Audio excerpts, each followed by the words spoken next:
We need to talk. About coins, about free coffee, about creating jobs by being What is absolute freedom? And can two people on the same planet simultaneously have it?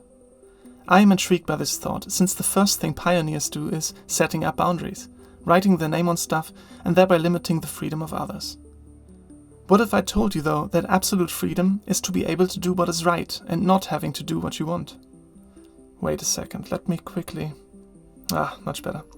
I recently saw a post about the shopping cart as the ultimate test of people's capability of self-governing. There is no immediate benefit of bringing it back, and neither is there a punishment for not doing so. Here you get back the coin you put in earlier. Imagine for a second you didn't. Or think of waste separation or something else where everybody knows what would be the right thing to do, and some do, some don't. Here you get back money for returning empty bottles and cans. It's not about a solution, it's about the problem. Would you do the right thing just because it's right? Some might argue, in reality the cart returners are the mind-controlled slave sheep, and those like me who leave the cart in the middle of the parking lot to roll into someone's store are the ones who are truly free.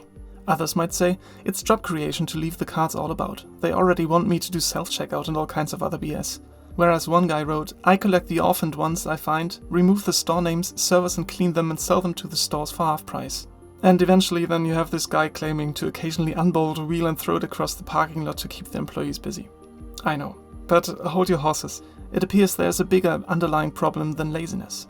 I think it is safe to assume that people don't even agree with the premise that it is the right thing to return the cart in the first place. And when you think about the supermarket management saving millions each year by making us do the work they used to have, you can see how people get so angry, or at least a little rebellious, when it comes to cooperation.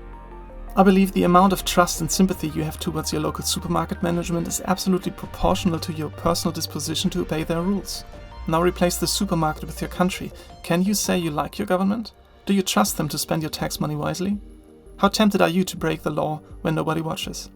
Where I am from, people in general at the time I'm writing this are quite happy to pay taxes. They think of hospitals, infrastructure and education, and the more they pay, the more they help, right? Again, in general, at the time of writing, 80% of them even agree the government is doing a fair enough job regarding the current safety regulations. The police is driving around thanking people for keeping their distance in the parks, and in response the people applaud. Mindless sheep who like following orders. Okay, but can you do this? You can't deny there are benefits of a group thinking and acting as a group. You might call it herd behavior. I prefer to think of ourselves as a collective. But you are right, it comes with a price. Freedom. Or at least individual freedom. Or at least the feeling of individual freedom. Because let's face it, we're not here because we want to express our personal individualism. We didn't drive to that fancy shop where every customer gets a personal assistant and they come to our house to set up the shelf for us. We drove here because it's cheaper. And they have free coffee. And still we put fizzy drink in our free mug when nobody's watching. What I'm trying to say, we already give up a lot of freedom to save our own money and our own time. And you do the same for your friends and family. Why not take it to another level and save this guy some time? Or this guy? And when they lose their job because it's no longer needed, support their dream career on Patreon. We all have our little stones we are tempted to throw into the gearbox. Vandalism is a broad term these days, and instead of more freedom, we usually end up with more rules. Best case, you will need a coin to go shopping. Worst case, they put another set of traffic lights into your favorite roundabout to help. So let's not abuse the freedom that we already have. Let's think and act as a group, and thereby unlock new societal achievements. We are all on this quest together. Let's make each other the journey as pleasant as possible.